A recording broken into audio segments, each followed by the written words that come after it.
Right. Bismillah, Dr. Samir, you can begin. Okay. بسم الله الرحمن الرحيم والصلاة والسلام على أشرف الأنبياء والمرسلين محمد بن عبد الله أفضل الصلاة والتسليم. Assalamu alaikum everyone. Welcome to yet another installation of one of our Usul talks, Bismillah ta'ala. Today I'm very excited, inshallah, to introduce a very special guest and a very special topic.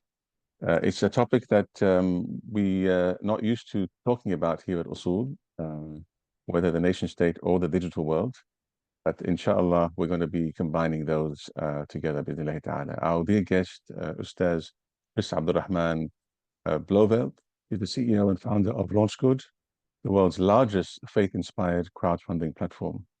It's dedicated to uplifting the Ummah and has raised over $700 million for over 120,000 campaigns across 156 countries from more than 2.2 million donors. Chris is a passionate Muslim American entrepreneur committed to building up the global Muslim community to reach its full potential. His journey to Islam is quite interesting, very, very interesting, actually. He's inspired by the autobiography of Malcolm X. He embraced Islam at the young age of 16, mashallah, like many of the Sahaba around the Prophet ﷺ, and has since been driven by a belief that Muslims are amazing and that the Ummah deserves better. He has dedicated his life to creating a lasting legacy of empowerment and positive change. In addition to LaunchGood, Chris also founded Panchona City, a crowdfunding platform that raises money and has raised 50 million for public space initiatives. And Chris currently lives in Michigan, mashallah, with his wife and 4 lovely children. Today, we're going to be looking at, inshallah, the very, very important topic of are we ready for a digital Muslim nation state? Presentation explores the potential convergence of digital nation states and the historic concept of the caliphate, raising questions about the future of Islamic identity in a connected world. Over to you, Chris. All right. Bismillahir Rahmanir Rahim. Alhamdulillahi Rabbil Alamin. Wa salatu wa salam ala Sayyidina Muhammadin wa ala alihi wa sahbihi ajma'in. Rabbi shrah li sadri wa yassir li amri wa hlul 'uqdatan min lisani yafqahu qawli. I'm so honored to present this topic. By no means have I reached a conclusion, but I think it's a topic, as I present it, it should hit a nerve and provoke a lot of thoughts and reactions, hopefully, inshallah. So let's dive right into it. Are we ready for a digital Muslim nation state? I'm actually going to do this presentation in a little bit reverse order. So even before I define, what a digital nation state is, I want to talk about tipping points. And there are 3 essential components to a tipping point. You need a viral concept, you need super spreaders, and you need the right context. So if we think about, this is kind of a negative one, forgive me, but actually, you know what? Let me do a positive one and a negative one. So I'll start with the positive one.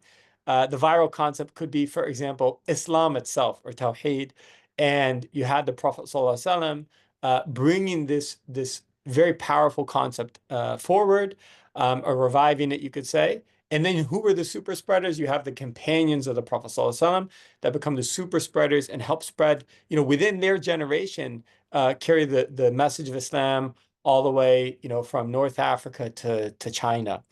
And the right context. This was a kind of dark period for the world. They had forgotten the message of God in a lot of places, and it resonated as the people were reminded of this beautiful kalima. It resonated, and Islam spread very, very fast in the world, as we know. A more modern example on the negative side, or let's say just dunyawi side, is COVID. This COVID outbreak. Of course, there were many variations. A COVID disease is not new. I mean, there are many COVID viruses in the world, but this COVID-19, and especially a specific mutation of it, was highly contagious. So you have your virus right there. You have your super spreaders. This is actually really interesting, but there are actually people that produce 100 times more moisture or droplets when they speak, they breathe, they talk, they cough. And these people became super spreaders on a global scale. And of course, the right context, we have a very globally connected world where people, same day are flying from Wuhan, China to America or Australia. And it's just so easy for a virus to spread. People expected it, and it, sooner or later, and it did happen. So this is generally what you need for anything to spread: a viral concept, super spreaders, and the right context. I'm going to go in reverse order and talk about the first thing, the context. And I think I'm going to fly by this because it's really no surprise to anybody. Very quickly, brief history of the caliphate, super brief history. Caliphate means successor. Specifically, we could say successor of the Prophet Muhammad Sallallahu Alaihi Wasallam. And there was consensus. There were the first four caliphs in Islam. The broad consensus: Abu Bakr, Omar, Uthman, and Ali. And then you started having, let's say in a inherited monarchy in a sense, and you had different empires. It really is not so linear, or starts to break. So of course you had the Umayyads and the Abbasids, but you also have others that break off from there. Many people claim the caliphate. Was it still a caliphate even at the Ottoman time? I'm sure I'll leave it for Dr. Samir and Usul Academy to argue, was the Ottoman Empire a caliphate or not. But broadly speaking, we could say for the 1467 or maybe slightly more years of Islamic history, there's always been Muslim empires and leadership, sometimes competing with each other, but there's always somebody or something until, of course, the Ottoman Empire fell about 100 years ago. And what have we seen in those 100 years? Well, actually, I'm going to jump ahead one more slide. I mean, we've seen a lot of suffering. We all know about Palestine, but it's not just Palestine. And all Muslims, as far as I'm aware, all Muslims are aware about, Muslims in China, the Uyghur Muslims suffering, the Rohingya Muslims in Myanmar suffering. There's war in Sudan. You have Trump saying, he thinks Islam hates us. Just all over the world, it feels like Muslims are under attack. And I think there's an allure, there's definitely an allure for a caliphate in a digital age, that the internet's made it so easy for Muslims to connect, to learn about our history. Sometimes even it can be dangerous. These ideas are dumbed down and simplified in ways that don't work in reality. But there is no doubt that the context we live in today, where we see Muslims over and over and over again suffering in almost every continent in the world, you feel like, where's our backbone? Why can't we do anything for Palestine? I think Palestine is the ultimate driver for this now, that we get to see this happening on live stream, on TikTok, in front of our eyes, and we can't do anything about it, despite being 2 billion Muslims. Okay, I want to talk about the super spreaders now. Do we have the super spreaders? So we know the context is right for something to happen. Do we have the super spreaders? And I want to take us back 10 years.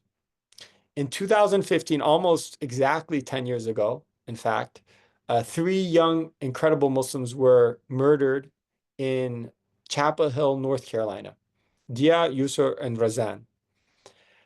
And what I have in front of us is a map. This is called a Twitter heat map. And each dot represents people tweeting the hashtag Chapel Hill shooting. And you can see, of course, this starts off in North Carolina, in America, but it doesn't stay there. You'll see these lights pop up across Europe, especially England, the Middle East, especially the Gulf countries, Southeast Asia, all the way down to Australia, New Zealand, and little pockets in South America, in Korea, Japan, Africa. It is a global response on social media to the murder of these 3 incredible Muslims. 4 years later, we see a very similar map, interestingly, a different context. So this was 2019, when 52 Muslims were massacred in the Christchurch shootings in New Zealand. And this is not a Twitter heat map. This is not social media. This is actually LaunchGood. These are donors we had in 48 hours, just 2 days, about $2 million was raised through LaunchGood. And each of these dots represent donations, and the size of the dot represents the amount of the donation. And I remember when I saw this map, I was like, this reminds me of something. And I went back in my archives and I found this Twitter heat map. I said, isn't it remarkable? Here we have two very different platforms, Twitter and LaunchGood, two very different actions, social media posting and donations, but an eerie similarity between these maps. And we got thinking, what do these maps represent? And what we came upon was the term gummies. And I don't mean the delicious halal haribo gummies we get from Turkey. Rather, global urban Muslims who are educated and English speaking. Well, that's a mouthful, but you can basically think of it as English speaking Muslims. Because if you're an English speaking Muslim, there's a very high chance that you're fairly well educated, either because you're in the West itself, like America, Australia, or you're in the East, India, Pakistan, but you have had the blessings and resources and access to learn English as a language, which makes you empowered. So another way of thinking, and this is actually our friends if you're familiar with Ummatics, they use a very similar term. They call it GEMS, globally empowered Muslims. So how many gummies are there in the world? This is a great question. We look at this map again. Well, we know that in America, we have about 5 million gummies. The UK has about 3 million. Canada has 2 million. Australia, I think you guys are a little bit more than 500,000. So, we're around a little more than 10 million gummies within the English-speaking countries of the world. But as you can see from this map, gummies are everywhere. They're not limited to English-speaking countries. You will find gummies in Saudi Arabia. You'll find gummies in Morocco. You'll find gummies in Azerbaijan. And what we did, we actually went through this exercise 3 times, including once with AI, to try to figure out how many gummies, if you add them up for every single country in the world, how many gummies are there? So for example, in Argentina, you might have about 30,000 gummies. In Malaysia, which is a majority Muslim country, you actually have about 8 million gummies. And if you start adding it up, you end up with 350 million gummies. This is larger than the United States. If it was a country, it would be the 3rd largest country in the world after China and India, which is remarkable. And what's really interesting is how activated gummies have become post-October 7th. I've been talking about gummies for over 5 years, probably, almost a decade, basically. And what I realized is, or not realized, what I experienced is a bit of a foreign concept or almost hypothetical type of concept. I really, would struggle to get people to understand it until October 7th. Now it's really easy to tell people about it because just look at yourself. Are you drinking Starbucks? Are you eating McDonald's? Probably not. You're probably boycotting Starbucks with about 1 billion other Muslims in the world. And because of that, Starbucks actually lost $11 billion of value last year, and they ended up firing their CEO. McDonald's faced such a backlash from their Israeli franchise owners were doing and giving free meals to the IDF, that McDonald's had to buy up all their franchises in Israel just to try to cut back on the boycott. And what's amazing, these are not even coordinated efforts. Starbucks is not even on the BDS list, for example, right? But this global community of Muslims have actually become activated, and we're seeing for the first time some real influence that they've been able to exert through their dollars. So we've talked about the context. The Muslim world is by and large suffering. And I think there is a yearning to go back to some sort of backbone for the Ummah. We see there are super spreaders that, through this digitally connected age we're in and social media, and especially WhatsApp, hundreds of millions of Muslims are connected and even able to exert actual influence and change in the world. The last thing, the most important thing, is the viral concept. And this is where I want to give my disclaimers. The first, I believe this is what's missing. The second, I do not believe the solution is a political one. So I am not calling for revolution. I'm certainly not calling for violence. Now, those disclaimers aside, I want to talk for a second about a network state, because I think a lot of people may not be familiar with a network state. So there's a very famous, he's a technologist in Silicon Valley. He goes, most people just know him as Balaji. And Balaji helped produce this white paper on the call for the world's first network state, or a digital, fully digital state. And they have some goal, like by 2035 or something like that, that they will actually create a network state that is recognized by the United Nations.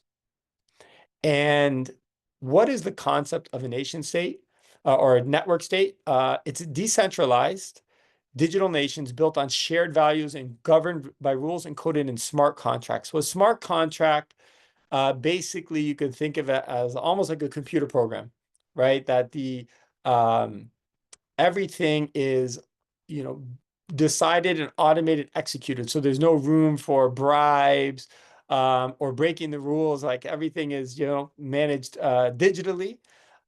They are independent of physical borders. So these network states don't have a physical border per se, but they do leverage technology to create new forms of governance and citizenship. There's small examples of these. There's something called DAOs or DAOs, decentralized autonomous organizations. We saw DAOs try to buy a copy of the Constitution, for example. Almost did. They failed, but almost did. And they use blockchain technology to allow for very transparent and automated decision-making.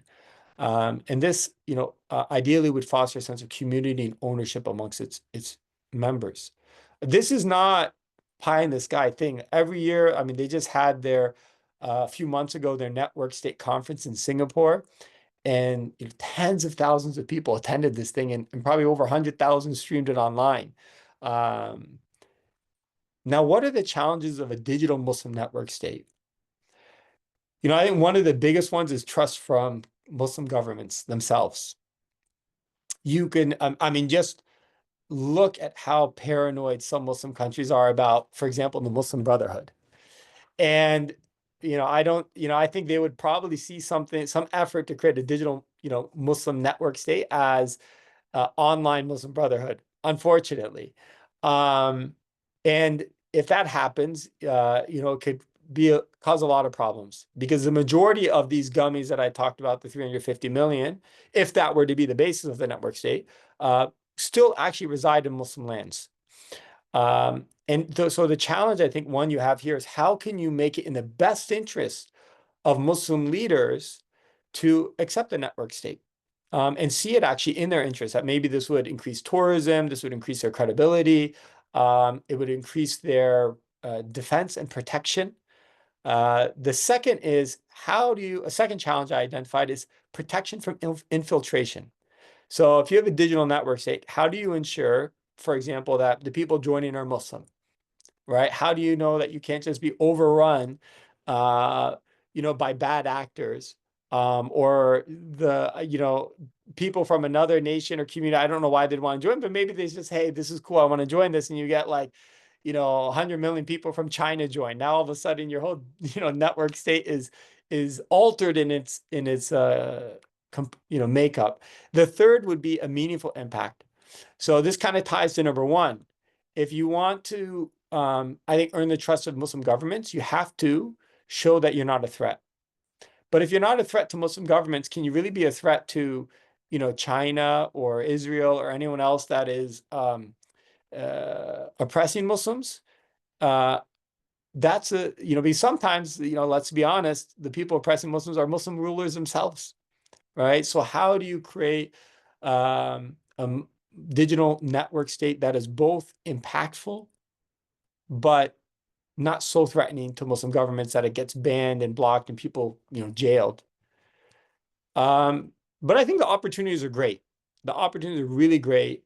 Digital platforms can facilitate dissemination of knowledge, religious education, scholarship, and all that ties to identity. I think what's really important to me, especially as someone, my name is Chris Blauvelt. Like, I'm not born into a Muslim family or a Muslim culture, traditional Muslim culture. To me, to be Muslim is not doesn't mean having samosas in Ramadan.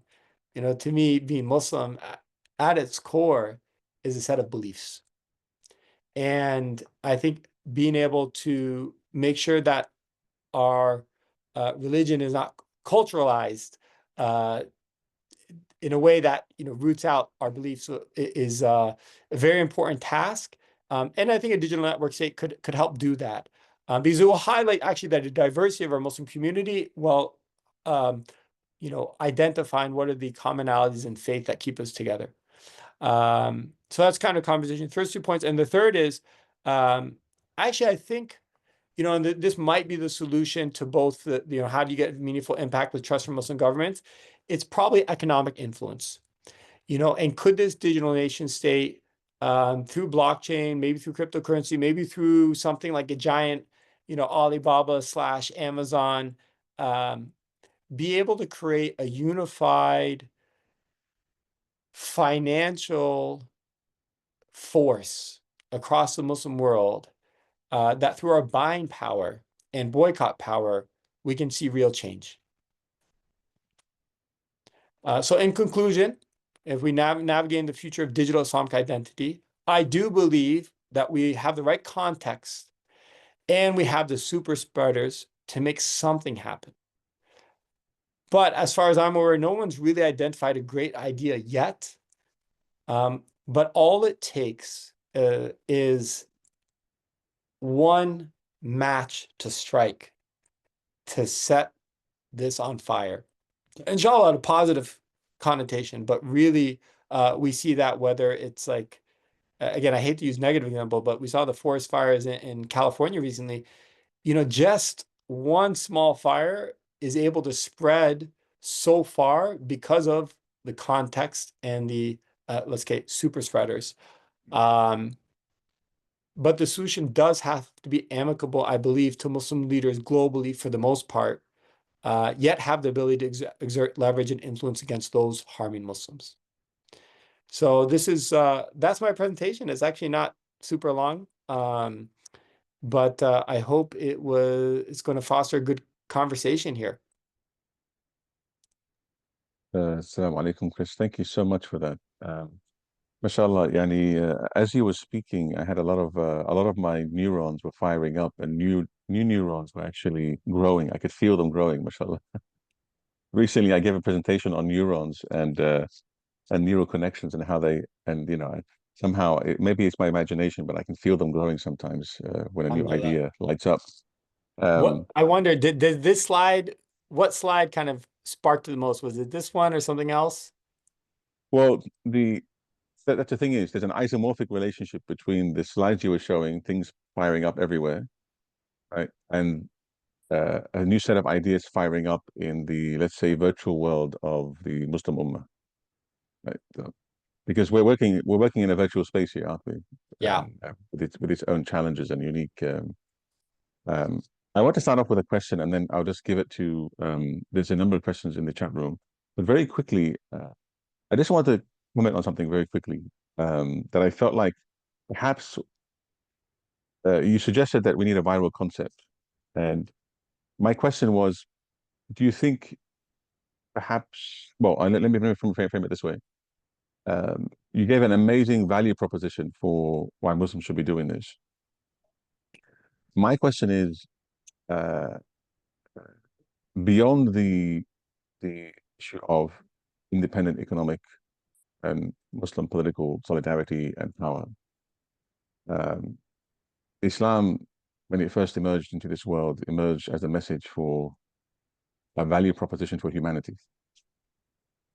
My question is, do you think maybe one of the major viral concepts here, or why it's not constellating properly, is because we haven't really found that core, let's say, that core idea or value proposition why we're here and why we're doing this particular juncture in human history, beyond just an in-house Muslim solidarity type of idea.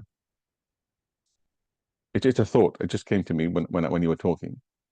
Because for me, I'm thinking the world needs something different. And this is an opportunity for an ummatic idea whose horizon isn't just the internal needs or identity needs or political issues facing Muslims. What about, is there a value proposition for everyone else here? Which may or may not lead people to joining this, but that's just a thought I had. You know, you give like there's almost two different thoughts that like, or at least you spark me two different thoughts. One is,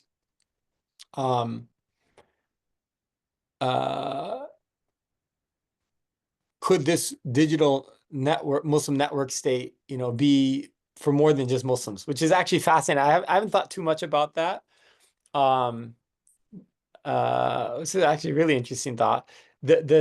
I'll come back to that one. I'm going to address I think the crux of your kind of question is that like, are we even ready for that? Like, you know, are we be able to go deeper than just the cultural identity?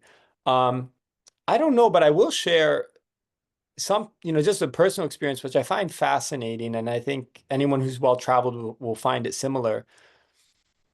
Muslims' hearts are truly connected across the globe. You know, I've been, you know, I was just in Jamaica. It was a very random country with very few Muslims, mashallah. And subhanAllah, when you meet your Muslims, even though they're coming from a very different background, there truly is a connection of the hearts. And I think it goes beyond identity. Like, yes, like we might be wearing our keffiyehs and we all love Palestine, but that to me, I do think actually that deeper identity and connection is there for the most part. To me, the actual that's why I think the context is right. I could be wrong. I think what's missing is like what is the actual idea or technology or tool that we say we get on board. Because I think if it was there, you know, it was very easy to understand. Like, by the way, cryptocurrency is super confusing. Blockchain is super confusing. Like, you know, I think there's some real challenges, even just in the means and technology of that stuff. But you know, I actually do think to address your first part question, the foundation is there. And it might just need the tool, you know, that brings it together. Allahu alam. And if we look at the early history of Islam, before the emergence of Islam, the context was there. The world needed something. The region needed something. Arabia needed something. Mecca needed something. And the super spreaders were potentially there.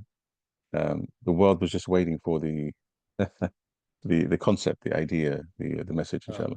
So Hassan has a question here in the chat box. What type of idea could you see succeeding in being spread among gummies? With your knowledge and background with gummies. I'll share an idea that someone else shared. I'll give him Muhammad Ashura is his name. He's in Canada. I think he is interim CEO of Yaqeen Institute right now.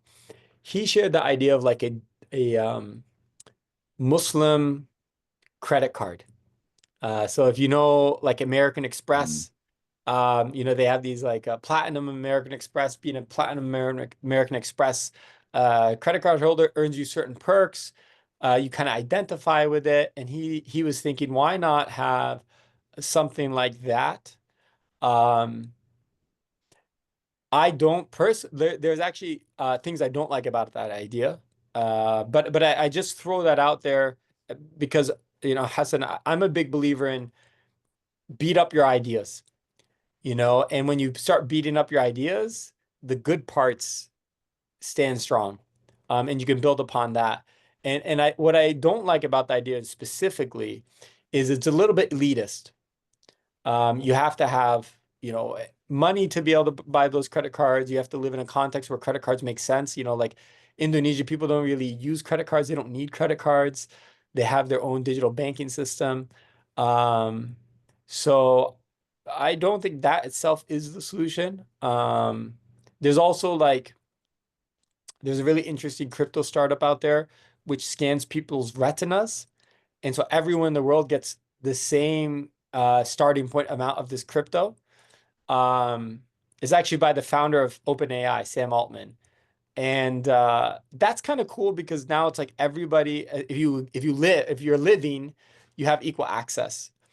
But there are also serious security concerns because again, if people, if there's a Muslim ruler that does not like this digital network state, and you have documented, precisely who is everyone that's part of this digital network state, um, it makes it very easy for them to target and go after people.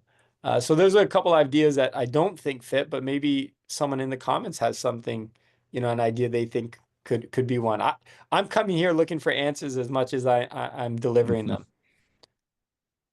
There is a question related to what you just said, Usma, in the chat box. Do you want to read it, or shall I read it? Go ahead, you can read it out loud, but I see it, but I think it'd be good to. I like your So voice. super interesting, mashallah. Could you elaborate on why the solution needs to be amicable to Muslim leaders? Do you mean Muslim leaders of nation states or Muslim leaders in general?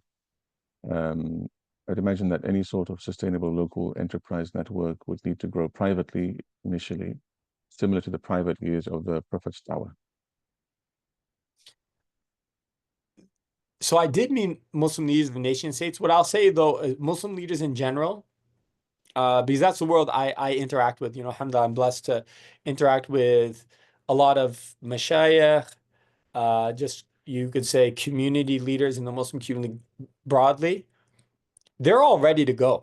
I mean, some of the biggest, actually the biggest names, not some of, like the biggest names I know in the Muslim scholarly community are totally on board to jump on an idea once that idea is then identified.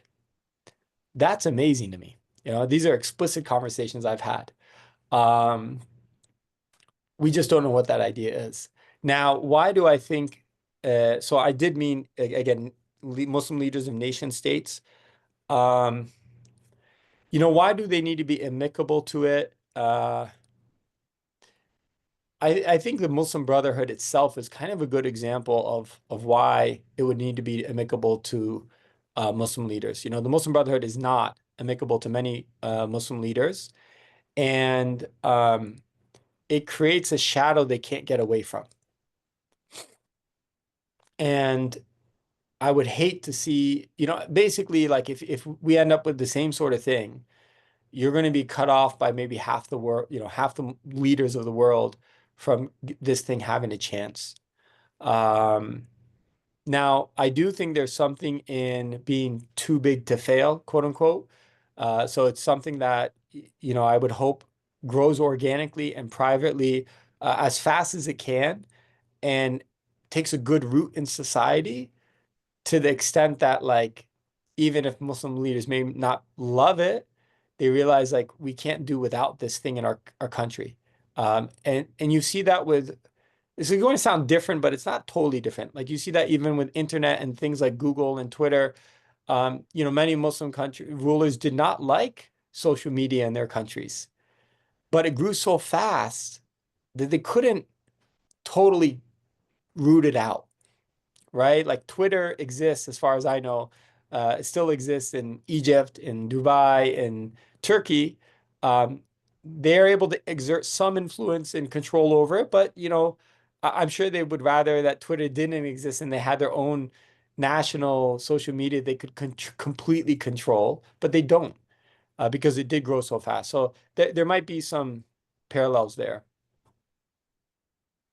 Basically, real world states with hard infrastructure can interrupt the growth and access to this, right? Yeah. Yeah. But isn't this network supposed to be, this digital Muslim state, supposed to be something virtual that is supposed to grow and operate outside the constraints, those kind of constraints? It is, but again, if half your gummies are living in these countries where the rulers, these type of rulers are like, Yeah. it could really, decimate the movement as it tries to grow. This is also maybe a personal preference. Again, this is all just my opinion. It's pretty worthless, but I'm not one to hate on our leaders. I don't want to say acquiesce to their dhulm and oppression, but I do believe, I pray for the goodness, and I pray, like this is some of my teachers. They were, jailed and had horrible experiences with the leaders in their country, but subhanAllah, when they died, they gathered their followers and prayed for their souls. And we hope that, Allah changes their hearts. None of us are completely good or completely bad. And I think mostly leaders in our Muslim countries make the decisions they make to preserve their self-interest and power.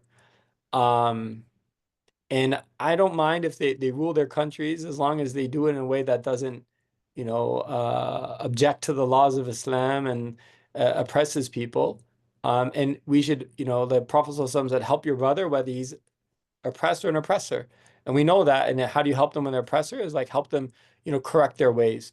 So, maybe the most idealistic part of me would hope that this digital Muslim state could actually encourage Muslim leaders to change their approach to the way they lead, to be much more ummatic in its thinking and intentions. And maybe even Dr. Samir, I don't know if there are any parallels to how Salahuddin was able to do that with the Ummah at his time. I know it was very fractured, and I'm sure there were many challenges to getting, these fiefdoms to unify and align. Do you have any insight how he was able to do that? I mean, historically speaking, a lot of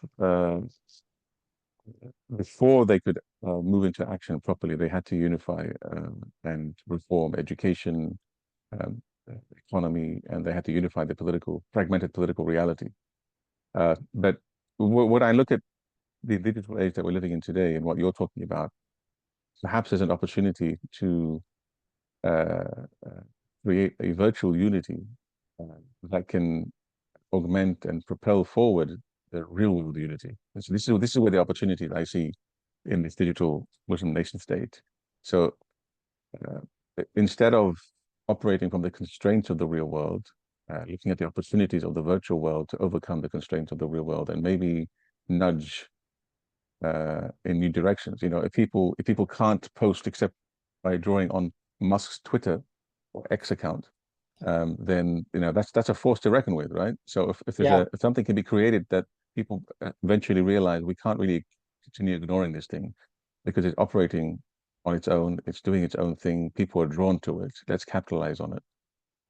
So this is where I see the opportunities here. I have a lot of my own ideas, but I'm not going to throw them into the mix right now. But there's a lot of questions here in the chat box. So one of the questions that just came up, do you think the ethics of such a global space can realistically be written out so that it is able to be done without the opportunity for anyone to be oppressed? And then there's a few questions about funding and currency. But you can choose the question you want to answer. Yeah, and go for it. I think the funding currency one's the easy, low-hanging fruit. So let me get that one out of the way. Okay. Because I deal with funding and current, LaunchGood, alhamdulillah, we're past $1 billion Australian dollars now. I like to say, Mashallah, not quite there in US dollars, but alhamdulillah, we just passed it in Australian, Canadian dollars.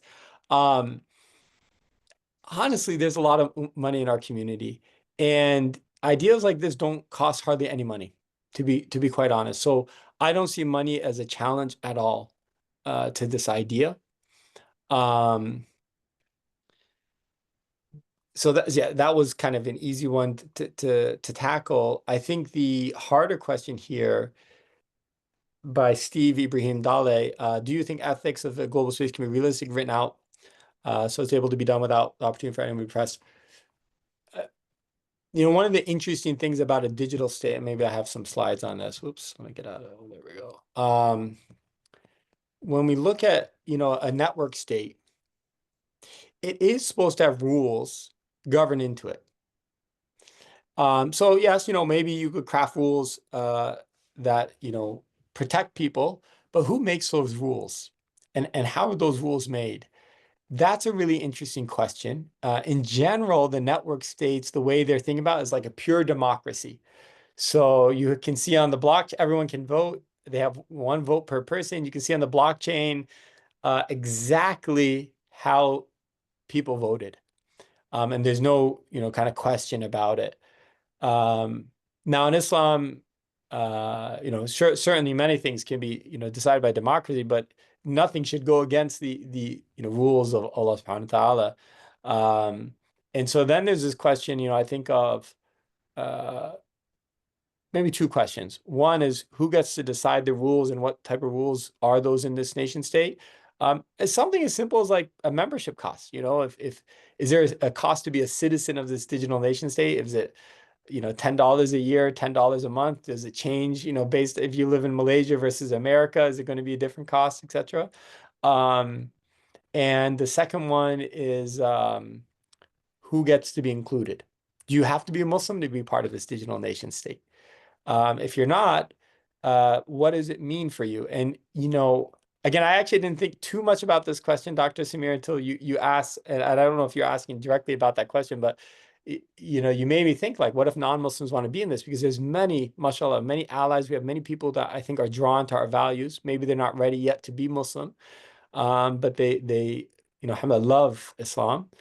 And it reminds me of what I've heard of some of the Sufi circles in Morocco traditionally, where it's like concentric circles. And the first inner circle are the most pious people, maybe the ones who attend the mosque for all 5 prayers, etc. And then, each set circle that goes out is less adherent until you even have the outer circle. Non-Muslims are welcome to sit in there and be part of the dhikr and be part of it, but they're not in the middle circle, as I understand it. So those are good questions. I don't know, again, how citizenship of this digital network state would be determined. But that would be an open question as well. There's a few more questions, but very quickly, maybe we may even need to consider why we're even referring to it as a digital state. Why is it modeled on a state in the first place? Why not a digital community or digital ummah or digital something else?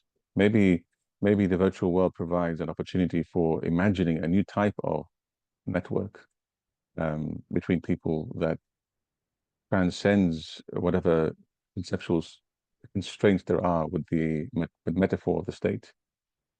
So it opens up a lot of opportunities. I'm not suggesting any direction, but it really does. Okay, so there's a number of questions. Do you want to have a look at them in the chat box? Yeah, I'm kind of getting through this. The questions in general. I think that's an interesting point. It definitely doesn't have to be called a network state. It's just this is what is one of the kind of technical terms that's being thrown out there that's quite popular at the moment, is this concept of a network state. You could call it a community or a digital ummah or anything. Perhaps an advantage of calling a network state is the formal identity that members of this community would have. It's not just I'm a user or member, it's like I'm a citizen, which has more powerful implications. And yeah, but you really could call it anything. There is something, this is just a side note, but it's interesting. Let me just drop it out there. As I was preparing for this talk, I realized that actually the first digital nation state does exist. And I had heard about it forming, but I guess it's official now. There is an island in the Pacific that's its own nation, like it's a recognized nation by United Nations, which is, I think it's underwater now because of global warming and the rising sea levels. Like this island like doesn't have any more land anymore. So they're a fully digital nation. You're still a citizen of this country, even though the country has no physical space left on Earth. So another side note, and it's not super relevant to this, but it's a little bit. There isn't just one, Balaji is not the only person working on this concept of a network state now. You see a number of startups coming out of Silicon Valley on network states, just like there are companies like social media platforms, right? And one of these guys, young kind of white guy, Saudi Arabia even offered him land to establish as a home for his digital nation state. And I just thought that's so funny because it's like, if this white American guy came to Saudi asking for land to establish the Muslim digital nation state, I might not make it back home, you know? But if you're like non-threatening, you know, secular digital nation state or network state, yeah, there's no fear or concern there. So those are just interesting tidbits. Maybe they'll spark interesting ideas in the chat here. All right, let me take a look at some of the questions. Doha said, it'd be fascinating to get key people who have experienced in aspects of the idea involved, for example, on Tamara gave feedback on this idea, as she has already built her project with Rabata. Oh, yeah. And this is what I mean when I say, you know, the top Muslim leaders in a non-political sense, Ansay Tamara Gray, Mufti Mank, Omar Suleiman, I think they're all ready to come together around an idea. It's just a matter of finding and figuring out what that idea is. And I think another question I had discussing it this summer, you know, one of the scholars in Istanbul was like, would this be a private enterprise? You know, they were encouraging me as like LaunchGood, like, okay, LaunchGood start the digital nation state. I'm like, no, this to me personally, it has to be much bigger than any one company or person. But then how do you actually get off ground? What does it mean? I don't know.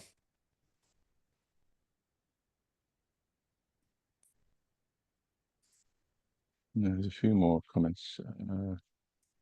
Suggestion: leveraging technology to unite, empower, and strengthen the global Muslim Ummah. Start small by developing educational programs that nudge the Ummah to live sustainable lifestyle in every sphere of life. And there's one, yeah.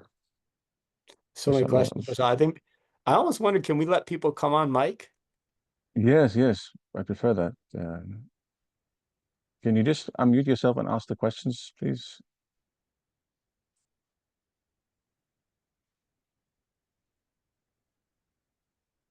Oh, is everyone shy now? How can we be citizens of the virtual world if we can't really show our faces there? Bismillah. A lot of people tweet with accounts. Alaikum salam wa rahmatullah Khalil. Bismillah. May Allah bless you guys for this. I had a first question actually.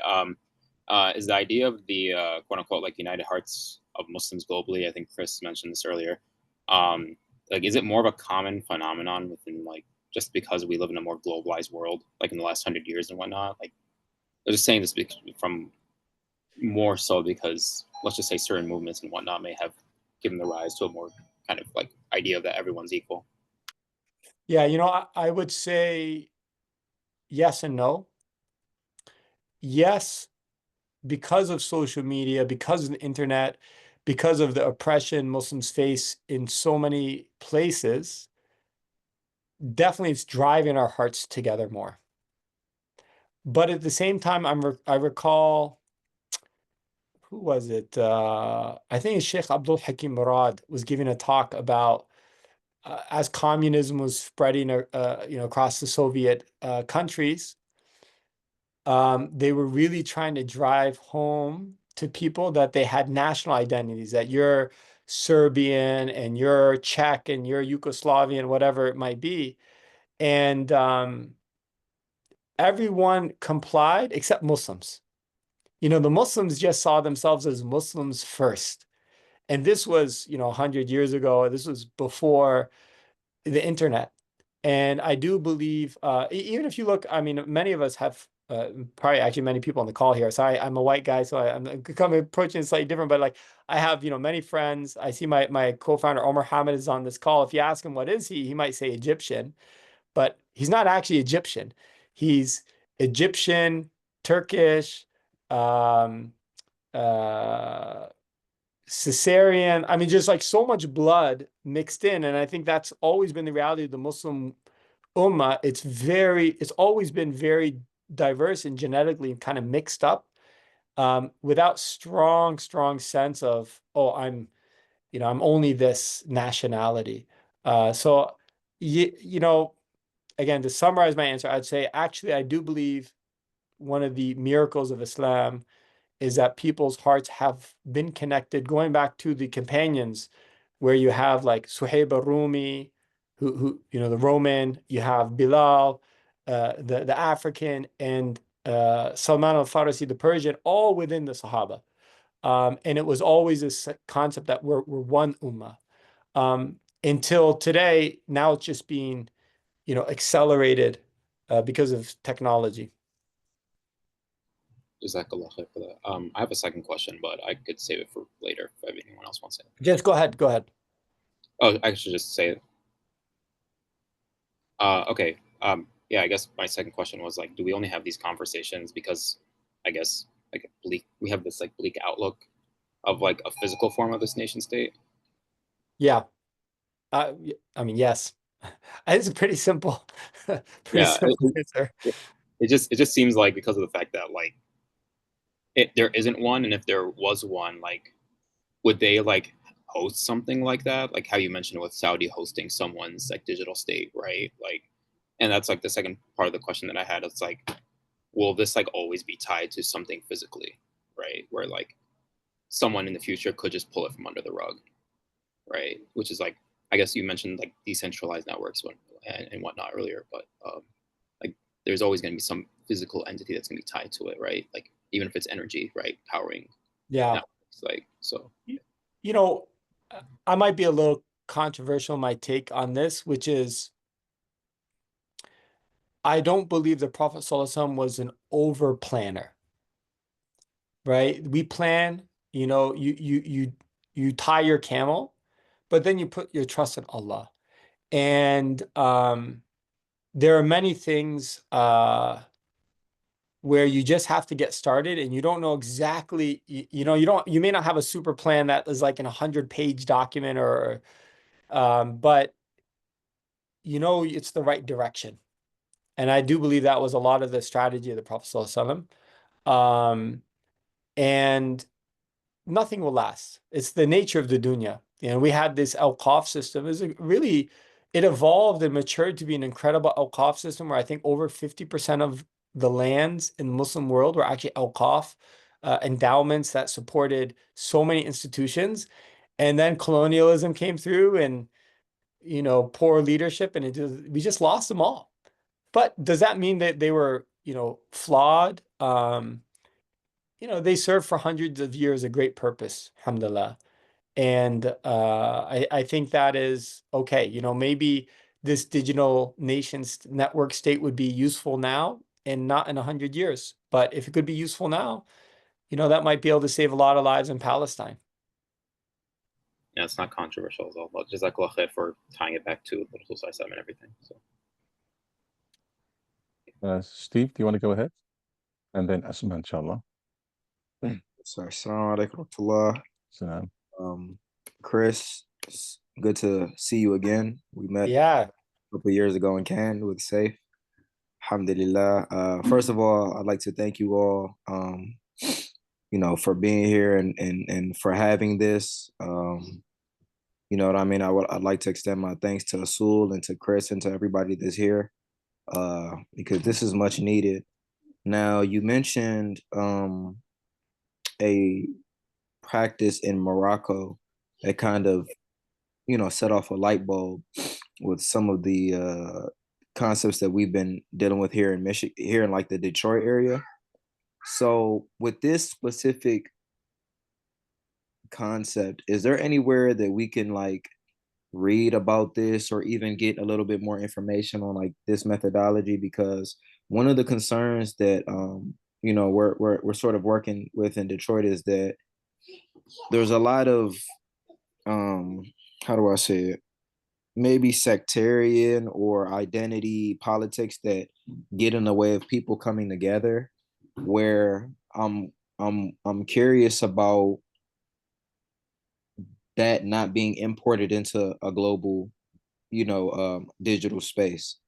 You know what I mean? Like I definitely would like to see some of these things kind of being filtered out once everybody enters the space, and with the diversity of the different Muslim belief systems and Muslim or Muslim adjacent groups, how, that's what you mentioned in like within Morocco, that's like the only thing that kind of like soothes my concerns with that. So if you wanted to expound on that a little bit, or even just put something out so that I can read on it more, inshallah, that'd be I mean, it's good to I think it's good for us to remind ourselves that usually those sectarian voices are few but loud, right? The vast majority of Muslims, and alhamdulillah, I'm very blessed to be very well traveled, and I've been to pretty much every continent on the world.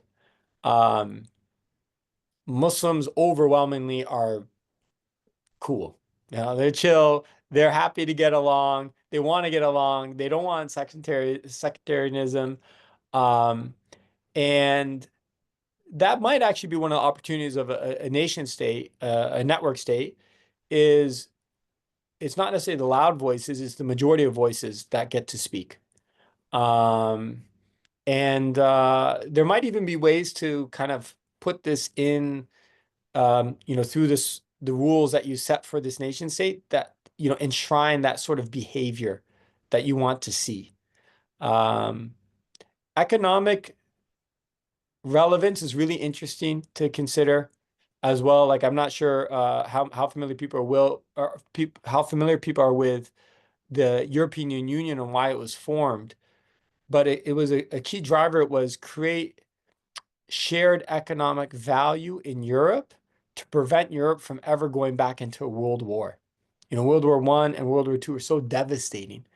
And it's like, hey, if we have a common currency and fair trade between our countries and open borders, we're going to be much less likely to enter war again because the cost is, too high.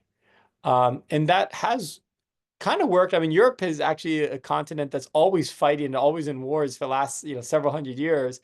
And since, World War II, there hasn't been a major war, which is great, alhamdulillah. Although now we're seeing the EU kind of falling apart a little bit with your UK leaving. Nevertheless, I think, there are some things for us to learn there that, could we create unity through common economics or shared economic interests? Which is also probably, now that I say that out loud, makes me think of just even how Islam spread. So much of Islam was spreading through traders. You're just doing business. And let Muslims do business. Islam seems to thrive when Muslims do business. Okay, the two final questions, one from Asma and one from Hassan. Asma, do you want to unmute yourself? Yes. Assalamu alaikum. Thank you so much for this super, super interesting. I also want to reiterate my thanks to Usul Academy and to LaunchGood. I also really appreciate how stubbornly optimistic this presentation is. I think that's very prophetic and it's very needed in our time.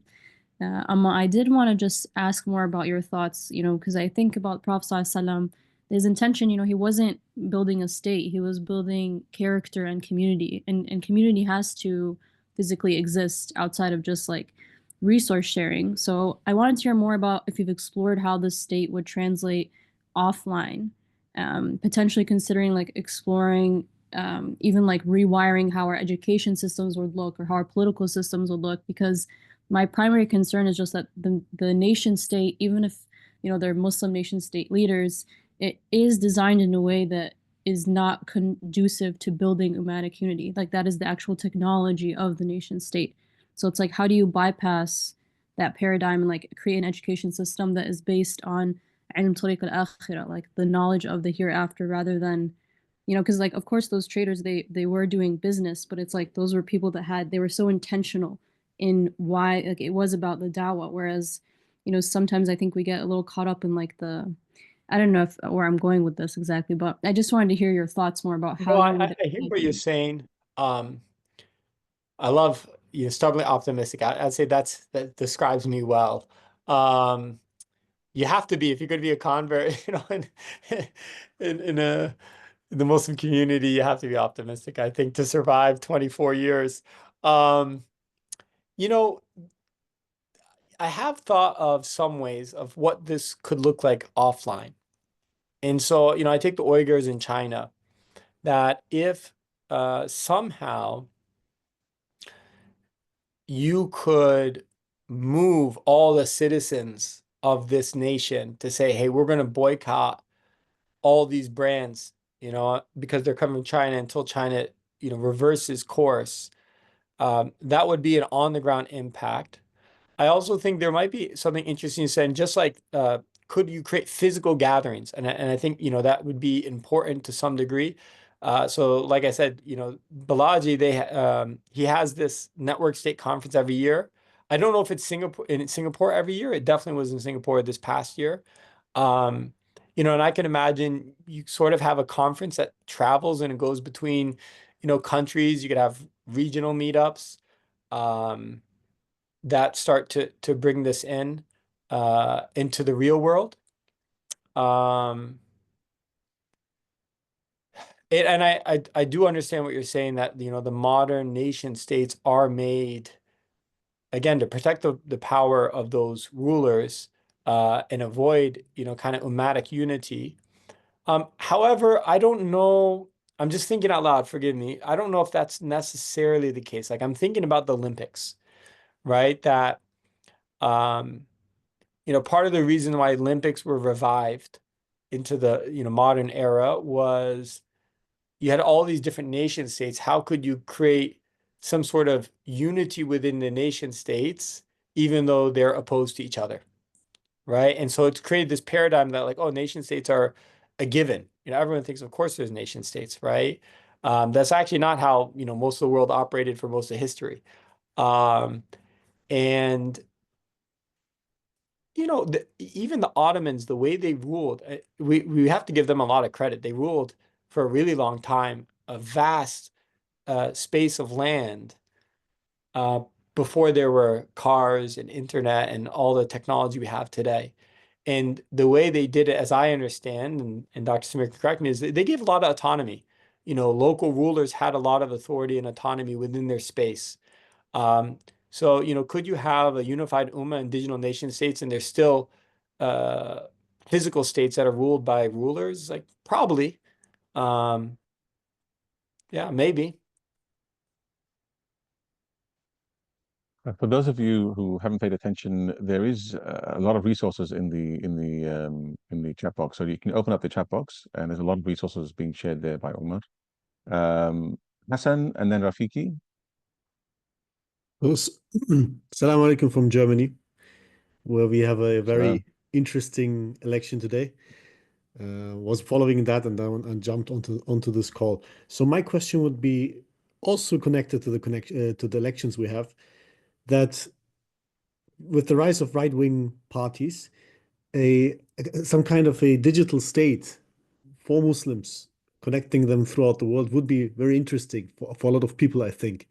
However, my question would be, what type of responsibilities and rights would you be able to give them in a digital state, which could make them feel like being part of something, to be able to decide something regardless of where they are? I was hoping you had the answer to that, Hassan.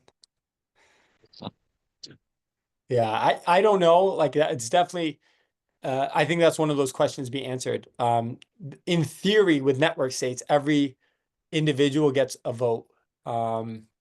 And what are they voting on? I mean, that's a really good question.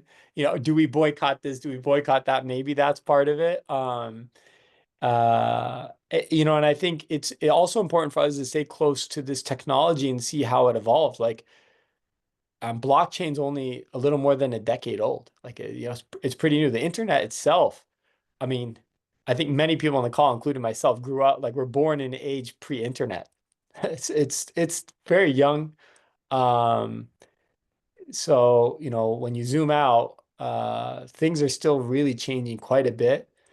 But I just feel more now than ever that if just the right idea comes about, it could like, you could have 100 million people adopt it, within a year. Inshallah. Can I specify again, maybe? Go ahead. Connected to my first question, which you answered in like 10 seconds, on funding, I believe if you had a digital state where funding wasn't an issue, where people would have money to spend on projects, for instance, they could steer developments throughout the world, like BlackRock and others are doing with the principles on where they're investing and not. So if you would give everyone a right to vote on where to invest, maybe you could direct the money and the force of the global Ummah into projects they would support.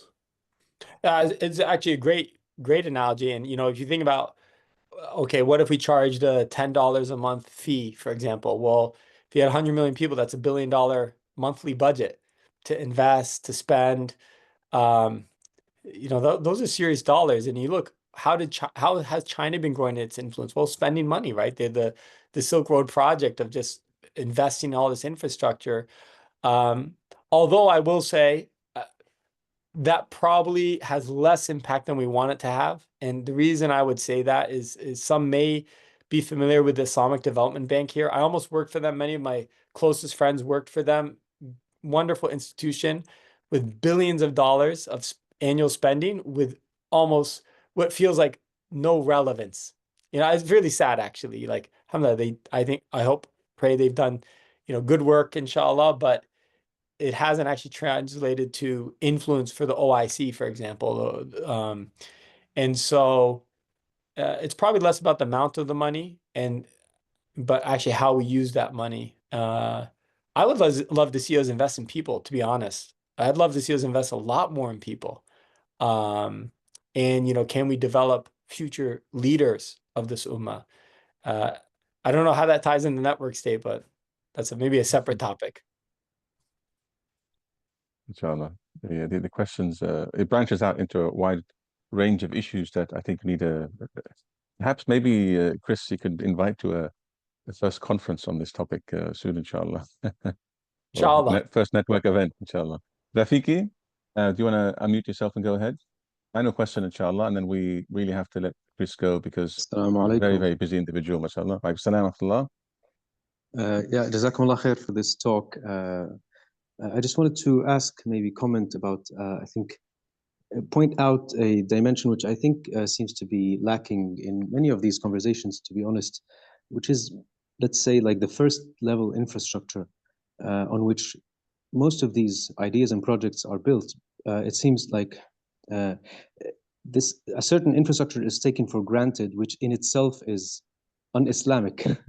And I think we're all familiar with like the problem of the impossible state and all of that. And I think it extends to the digital ummah, or this problem that we're discussing.